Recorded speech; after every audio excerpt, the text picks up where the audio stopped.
Hey everybody, it's Pete. Welcome to Stock Trading Pro. In today's Stock Market Live, we're going to break down if there are any opportunities to be buying stocks right now. If there is a list of stocks, we're actually going to walk through the process today of finding the best stocks to buy now. We're going to do what's known as top-down analysis. We actually have our stock market power pyramid. We're going to talk about what's going on with the Fed this week. Will they crash the stock market this week? Will the bearish traders finally have their day in the sun where they're going to actually be short selling? We're also going to talk about short selling today, which is a way of making money if the market and your individual stocks go down.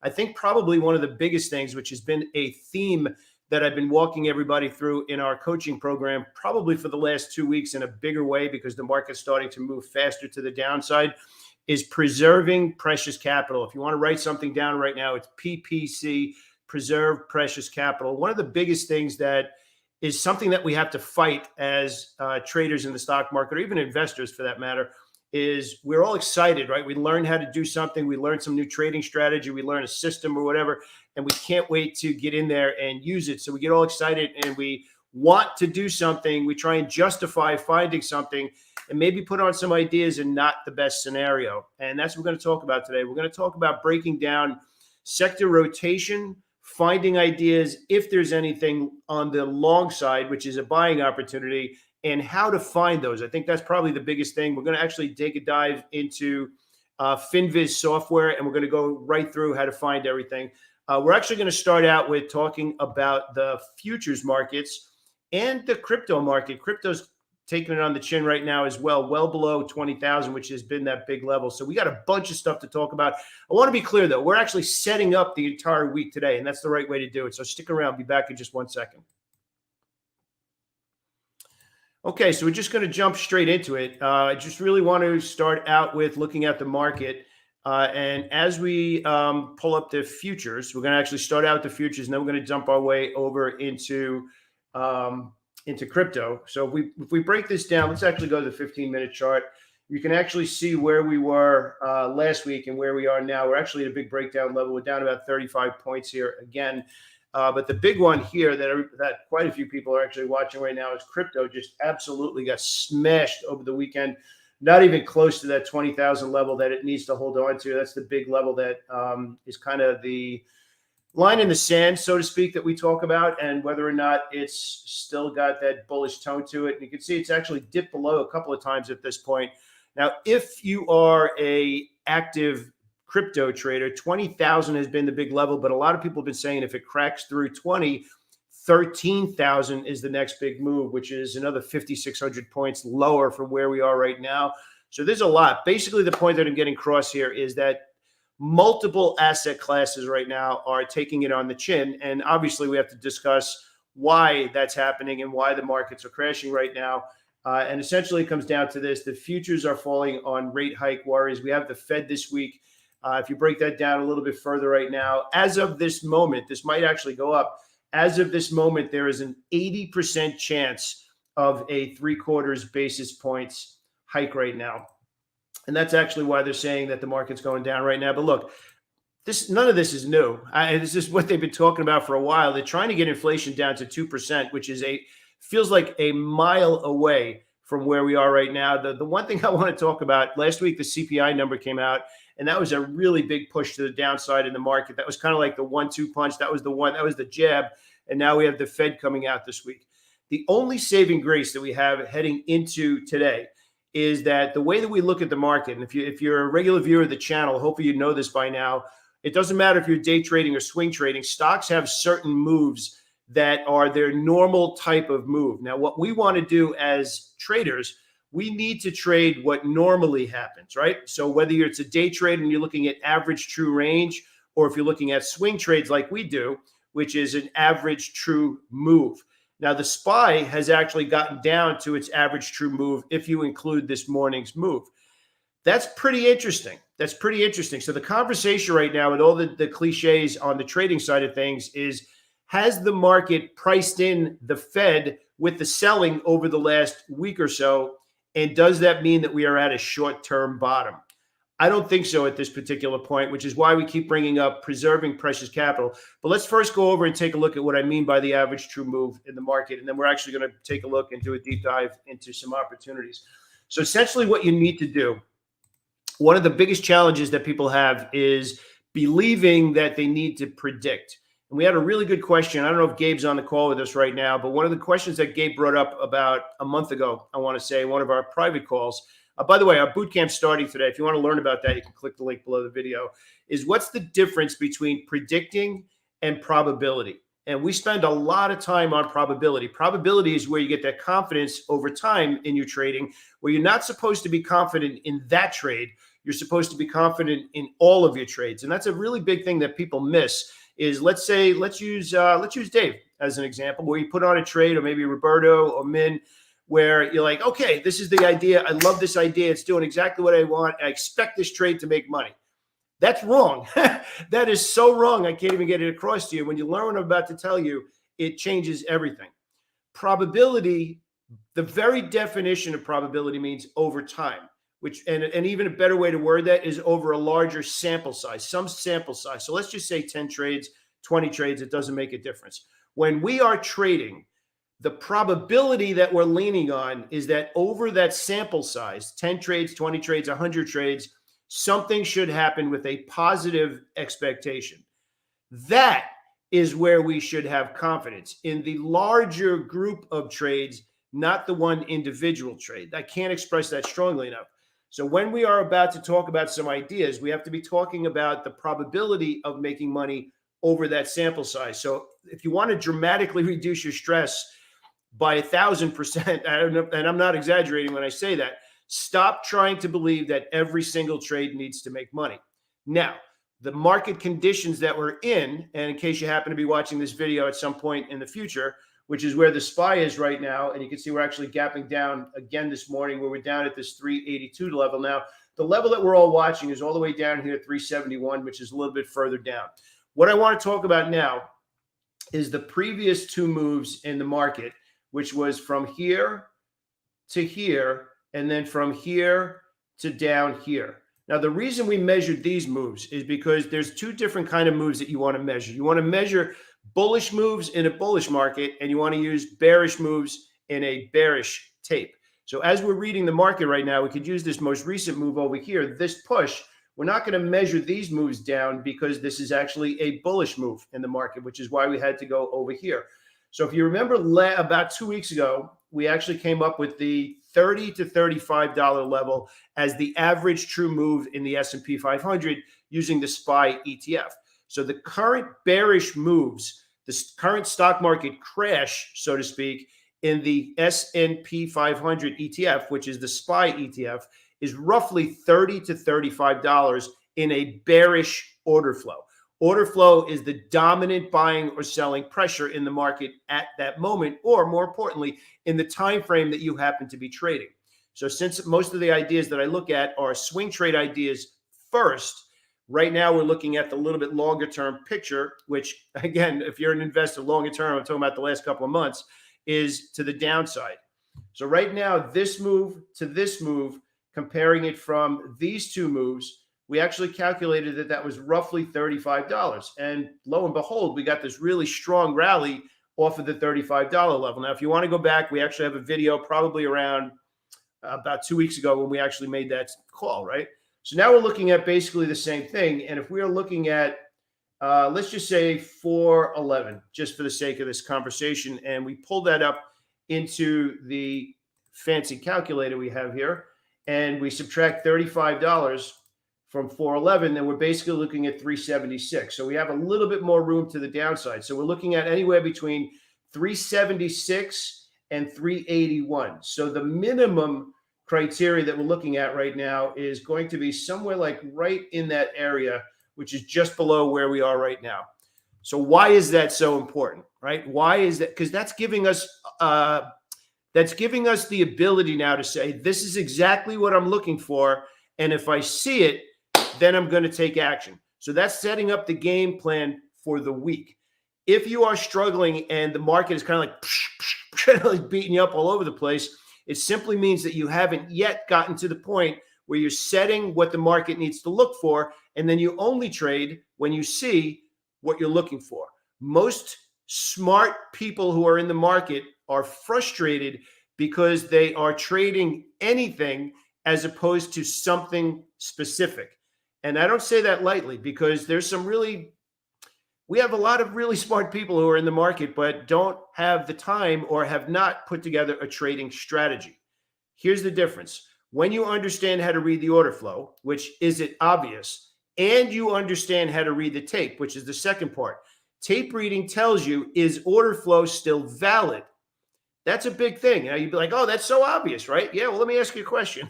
Did you interpret that at the beginning of 2022 when the tape changed and things got ugly? This pattern right here, which lasted several months, which also coincided with quantitative easing ending, which was the reason that we had this gigantic move in 2021, you did great. If you didn't, these are things that we need to learn together. So how does that set up heading into this week? Well, the biggest thing heading into this week, looking at sector rotation, you can see coming into Monday, which is Friday's price action, red across the board. You'd be like, oh my God, that's horrible, right? Maybe. Remember what we just talked about with the SPY. The market moves in cycles. It goes all the way back to the beginning of the stock market, where there's cycles, there's business cycle, there's price action cycles. Our job right now is to set up trades that have good risk reward.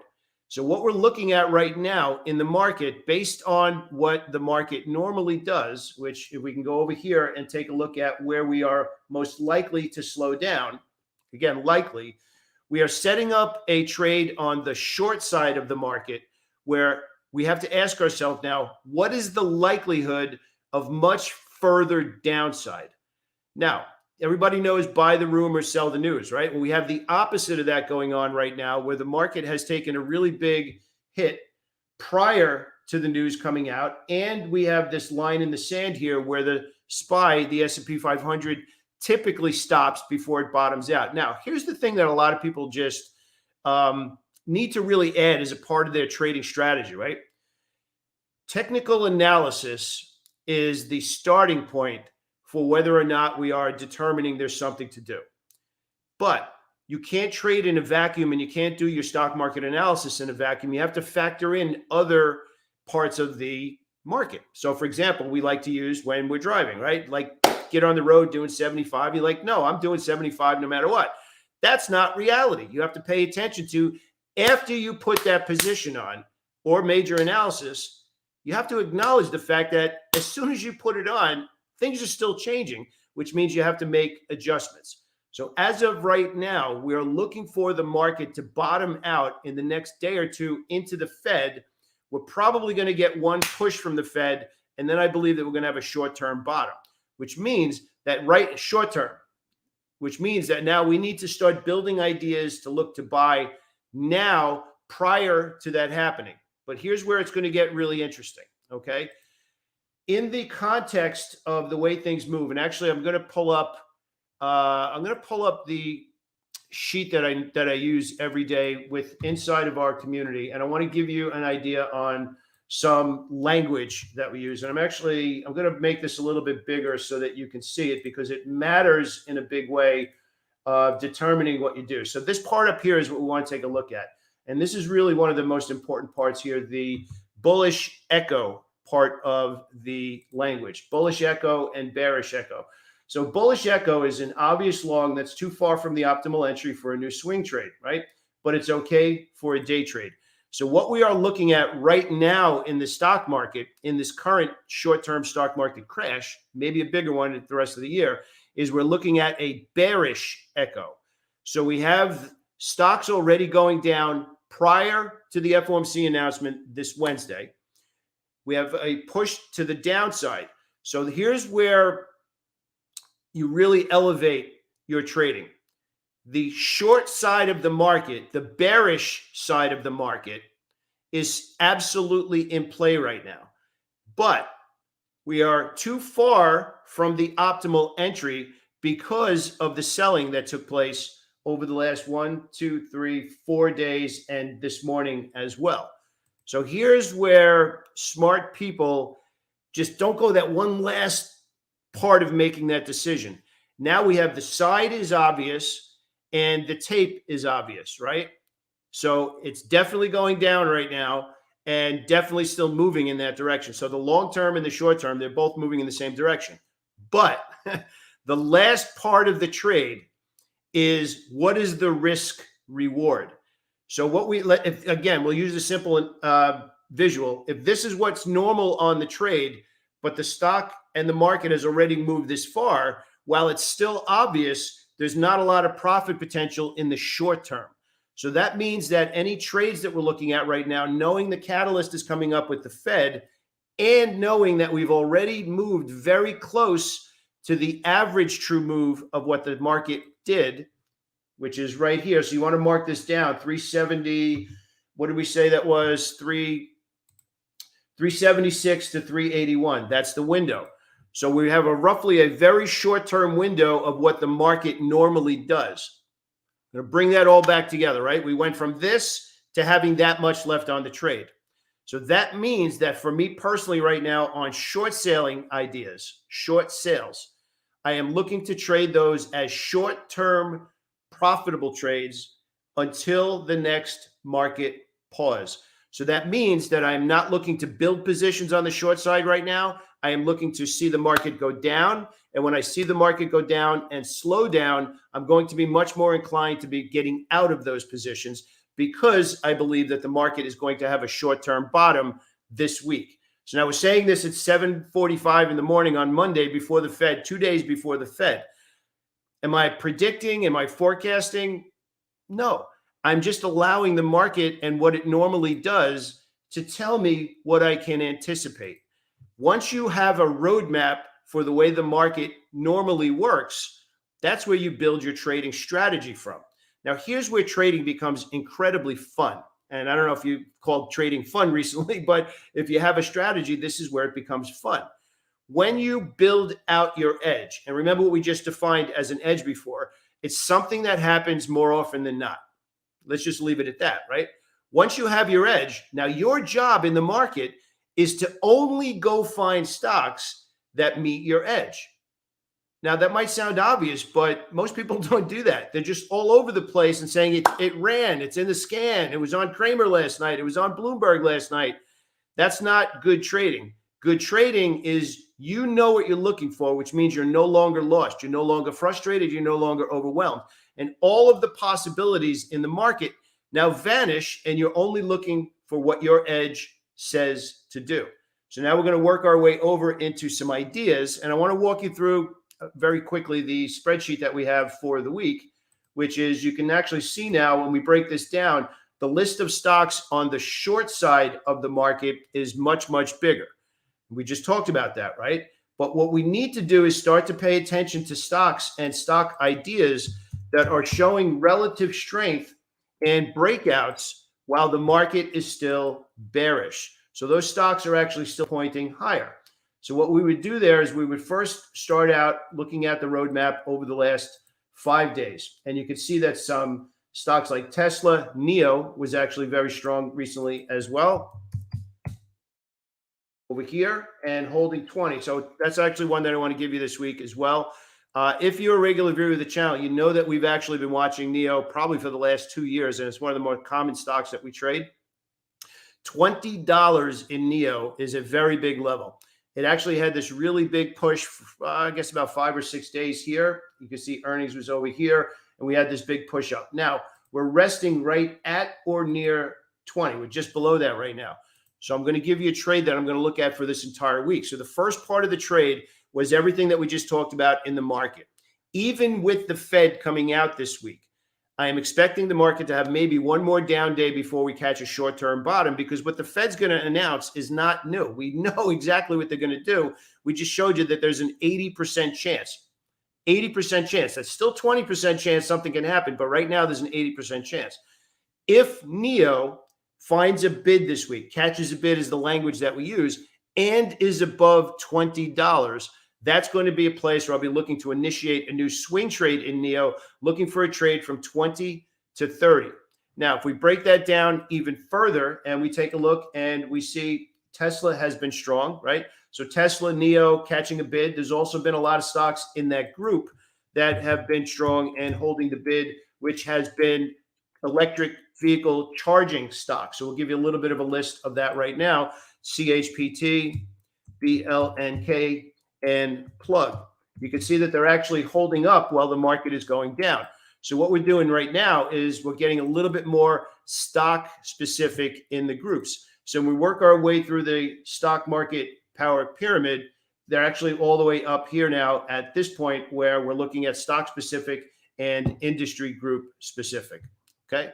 Let's actually touch. We got a lot of comments in here, and let's see. Rooftop Trading said you don't know what they're going to say, dude. Well, my name is Pete, not dude, but let's talk about this. We actually just showed you that the Fed is forecasting right now an 80% move. And I don't know if you just logged in, but I literally said there's an 80% chance of that happening. There's still 20% chance that it's not going to happen.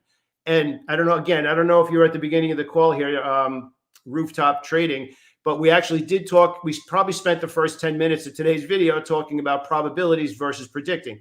I'm not predicting. We're just paying attention to what is likely to happen. So thank you so much for watching the video. I appreciate your comment, but you missed the beginning part of the video. So what we're talking about right now is industry groups and stock specific groups. So the best stocks to buy right now that I'm looking at are NEO, Tesla, and electric charging stocks. The other group that we're going to be looking for is solar stocks, which, again, there is no reason to predict because these stocks have been holding the bid while the market's a little bit weak. Now, the solar stocks actually have a big window.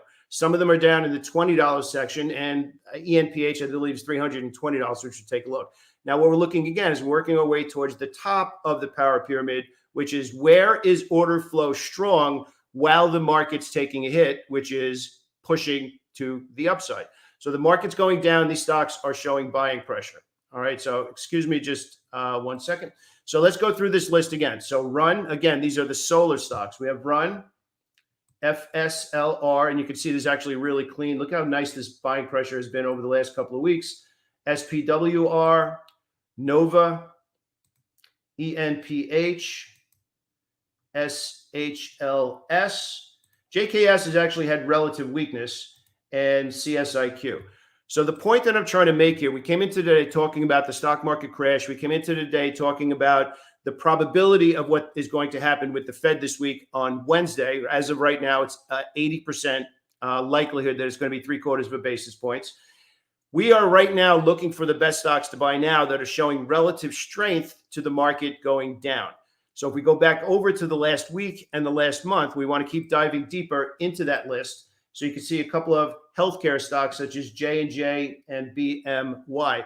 But other than that, not many stocks held the bid last week. So now that's the first part of the list. Now we're going to break it down a little bit further over the last month.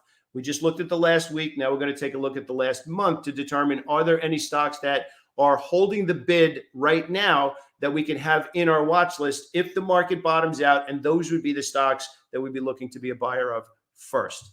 So again, we're going to stick with FinViz, and we're going to work our way through the list. And again, if you're a new viewer of the channel, we're going to talk about my template. So my template is, this is my minimum criteria. Might not be the same for you, but I like over 15. I like an average true range of over $1.50. And we're going to talk about what that means as well. And we're going to talk about over 2 million. So if that criteria happens to be new to you, I've been using this criteria for 23 years. It's what I taught everybody on my trading floor when I had my trading firm in New York City.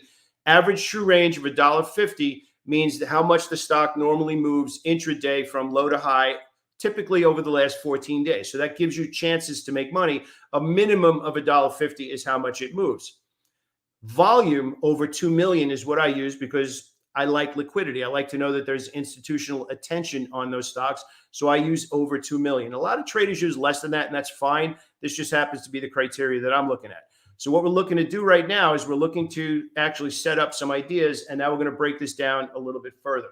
So we're looking for stocks that are above the 50-period moving average, and there's still 72 stocks that meet that criteria. We're going to be looking for stocks that have been up for the last month, which is the last 21 days. And we're also going to be looking for stocks that are up for the last week, and that brought it down to 12. So what we'd start to do now is we'd start to go through these stocks one stock at a time. ABBV is right at a breakout level, so that would definitely be in my watch list this morning. Energy stocks, you saw last week, there was a bunch of them right at this breakout level that failed. But what you're going to see a common theme here now is energy stocks. ABBV is a healthcare stock. So we'd actually work our way through that a little bit more. Drug manufacturers, COP, again, near a breakout level. ENPH, we just talked about the solar stocks. ENVX is actually one that we've been trading in the community on a short-term basis, but that needs to get above 25. And that actually brings up a good point there right now. We just noticed that there's a group of stocks in energy that all hit breakout levels last week at the same time. The list was probably around 10 stocks that did that. So those stocks now you need to set alerts for this week. You don't need to stare at every print, but you set an alert like we just talked about in ENVX. And let's actually go over to that. We'll pull up that chart. And we'll also take a look at COP. Is we know that this is the level that it's having a hard time getting through. So you'll set an alert at 25. Same thing with COP. We know COP is having a hard time at 115. It needs to get up to 115. What we're doing right now is we are game planning the week. But if you remember what we talked about at the very beginning of today's call, we said that one of the most important things to be doing, especially on a volatile week like we have right now, is preserving precious capital. If the stock market does not line up the way that you game plan, you have to be perfectly okay with doing nothing. And a lot of people they get antsy and they actually want to trade for excitement. That's not a good long-term strategy. So what we're talking about as we're building this list is we are building a list of probabilities. And again, Foot Locker at a breakout level. So we need to have Foot Locker and an alert in Foot Locker at 40 would be the level. So the big thing that we're taking a look at right now is we are starting to build a list of ideas that if the market bottoms out, RCL actually is holding the bid pretty well. We had a breakout last week in RCL at 45. You can see the breakout level down here that we had mapped out. And I just want to keep going through the list. Riven, actually, another one, if you set a breakout level. We know the level is 40. So the next trade in Riven is between 40 and 50. So what's the main point that I want to get across here to every day? And thank you, everybody, for the comments. I really appreciate it. Right now, of course, I appreciate you being here with me today. Love everybody. Love the comments. Love the contributions. I just want to be clear about one thing. What we are doing here today, and especially what we're doing here on Monday, and Rooftop Trading and Lewis and everybody, Mohammed, thank you so much. Actually, hey, Mohammed, how's it going today? I haven't seen you in a while. Thanks so much for being here with us. So here's the thing I want to talk about. What we are doing right now is creating a roadmap for the week. This is the thing I want to talk about. And a lot of people maybe just never get to this point where maybe that's just been never presented to them this way. This is how I'm breaking the market down this week. And I'm very clear about this. If the market does this, then I plan to do this. I want to, let's be clear. And Lewis knows this. Lewis is in our community and one of my favorite all-time people right now in our community. We are mapping out our game plan. Does that mean exactly what we expect to happen is going to happen? No. I agree with a couple. Nobody can predict the future. I'm not trying to predict the future, and neither should you. So if you go all the way back to what we talked about at the beginning of today's call, we spent a lot of time about probabilities. And what I'm about to tell you right now is probably a life-changing thing for anybody involved in the market, and I don't say that lightly, okay? Our job is to create a game plan. We just spent a half an hour mapping out a game plan for this week, and we came up with a list of stocks that already have relative strength while the market's weak. We also came up with an argument about the Fed coming out this week, what's expected to happen, and where we expect buying pressure to step back in the market based on what it normally does. If all that unfolds, fantastic. It's all mapped out, right? We have our notepad and we're like, okay, yeah, we said on Monday, that's what we plan to do. Now, what if none of that unfolds? What if some of it unfolds, right? This is what will separate you from somebody who makes consistent money in the market from everybody else who says the market doesn't work, the market's rigged, the stock market is impossible, right? It's those people who stop trading or don't trade when their game plan is not there. So what does that mean? That means that those who actually create a game plan, and it doesn't take any more than 20, 30 minutes a day, And look, you hired yourself as a money manager. You got to spend some time doing it. Those who take the time to craft a game plan of what they expect to happen based on the way they look at the market, it becomes a lot easier to take action with conviction when it's there. And it also becomes a lot easier to do nothing when it's not there. So thank you, everybody, for bringing all of your comments in here. I really appreciate it. But I want to be clear about this. Nobody knows the future. Not me, nobody. But it's our job to build an edge and then go look for that edge. That's what will make you somebody special in the market, because you're not going to be looking at everything. You're going to be looking for something. And when you know what you're looking for, you're no longer lost. And dare I say, that's where the stock market becomes fun again, because you know what you're doing. And that's really a place that I hope everybody who watches these videos gets to. And what we just broke down, by the way, and Ribbon was the last stock that we're looking at. It's got to get back above 40. Ribbon above 40 to 50 is one of the trades we're looking at this week. Once you get to that point where you know exactly what you're looking for and you break it down the way that we just did, and again, we'll just bring that in there again because I want to show you the whole process of how we walk through things, which is the stock market power pyramid. This is everything that we just talked about, we just did here. We started out with the markets, and then we went over to the individual sectors, which is what we did over here, right? We broke down the sector. We went through sector rotation. From the sector rotation, we looked for stuff that had relative strength, and that's actually what we started to do here. So as we work our way up the power pyramid, we look at the market. Is the market obvious, and where do we expect something to happen? Which groups are trading with the market? Which groups are trading against the market? Then we work our way up from the sector to the groups to the stocks. If that process happens to be new to you, watch this video one more time, because we just walked through the step-by-step where there's no predicting. We're just saying, where does smart money have their attention right now? And are there any ideas that I like in the direction that they're already doing something? There's no need to predict. Track the order flow, follow sector rotation, and then determine where you are in a risk-reward perspective. Covered a lot of stuff today. If this is new to you, definitely watch this one more time. Take good notes. If you have any questions, leave those comments below the video. I would absolutely love to hear from you. If you want to trade with me for a couple of weeks, our boot camp starts today. You can actually click that link below. There's another 37-minute training video that you can watch to get this in a lot more detail. All right. Have an awesome day. Let's see how our week unfolds. I will see you again shortly. Have an awesome day, everybody. I really appreciate it.